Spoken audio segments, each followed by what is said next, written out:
Assalamualaikum warahmatullahi wabarakatuh dan salam sejahtera.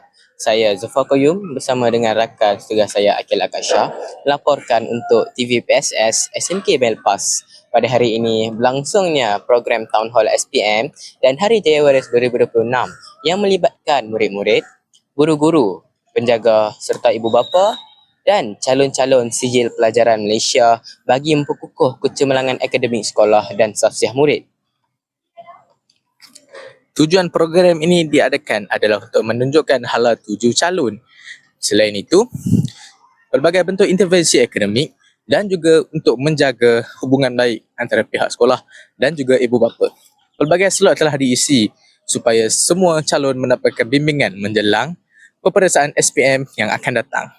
Mari kita ikuti liputan yang lanjut.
Ikrar.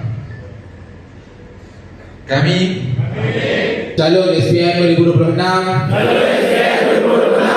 berikrar dan berjanji akan menumpukan sepenuh usaha dan tenaga kami untuk belajar dengan bersungguh-sungguh dan memperoleh keputusan cemerlang dalam peperiksaan SPM 2026 yang akan kami hadapi. Kami juga berjanji akan memperbaiki safsiah diri dan menampilkan ciri-ciri murid yang unggul demi masa depan yang gemilang.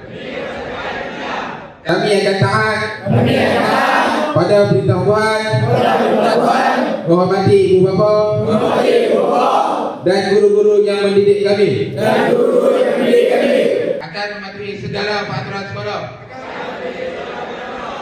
dan sentiasa menjaga nama baik sekolah walau di mana sahaja kami berada.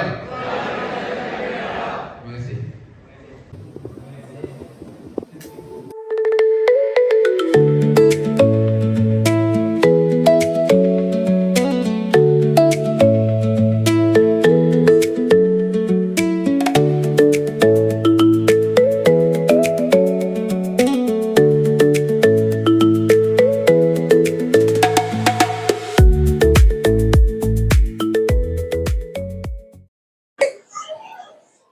Kesimpulannya, Hari Jaya Waris bukan sahaja sekadar pertemuan tahunan tetapi simbol harapan dan usaha dalam membentuk generasi yang cemerlang.